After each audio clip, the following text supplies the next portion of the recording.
The Texas Rangers, their very name evokes tradition, sacrifice, bravado. Tonight, in part one of a series, we travel to the Texas Ranger Museum in Waco and take a look at their history.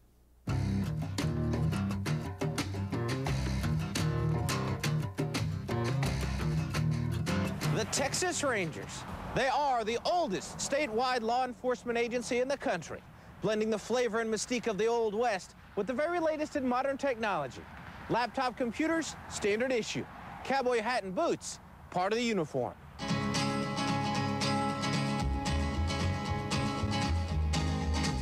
To the town of our free rode a stranger one fine day. Founded in 1823, they embodied justice on the frontier. Usually alone, their sidearm their only backup. Today, a Ranger's gun is unmistakable, a reflection of its owner, and a tribute to a long-standing tradition of being unique. Their self-reliance and independence is expected and encouraged, but not always appreciated. In 1939, before the U.S. entered World War II, but after Germany started tearing up Europe, 50 retired Texas Rangers offered their services to the King of England. We'll help protect your borders from Nazi invasion, they said. The State Department was unamused. The King of England thanked them anyway. Back on the home front, the Rangers barreled into the 20th century with the same bravado of the 1800s. Their ranks kept small, their responsibilities enormous, apprehending fugitives, solving murders, aggressively pursuing advancements in police science. Their tactics and results made them world-renowned. Interest in becoming a Ranger soared. There's a long list of requirements that have to be met before ever being considered worthy of the Silver Star, but underneath it all has to be a quality best described by former Ranger Captain Bob Crowder. A Ranger, he said, must be able to handle any given situation without definite instruction from his commanding officer. This ability must be proven before a man can be a Ranger.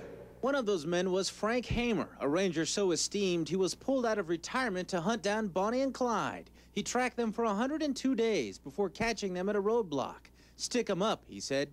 Instead, they pulled their weapons. Seconds later, they were dead. In the 180 years that the Texas Rangers have been patrolling the Lone Star State, 79 have died in the line of duty. Private W.B. Anglin, killed in a fight with Indians, buried at the site of the battle. June 29, 1879. Private Coral Carnes, shot in an ambush by Mexican bandits, July 31st, 1910. And most recently, Sergeant Stan Guffey, shot while rescuing a 3-year-old girl who had been kidnapped and was being held for ransom. A granite marker pays tribute to his sacrifice, January 22nd, 1987. There are 20 million Texans, but just over 100 Rangers. Their creed diminishes even the most outlandish odds. No man in the wrong can stand up against a fellow that's in the right and keeps on a-coming.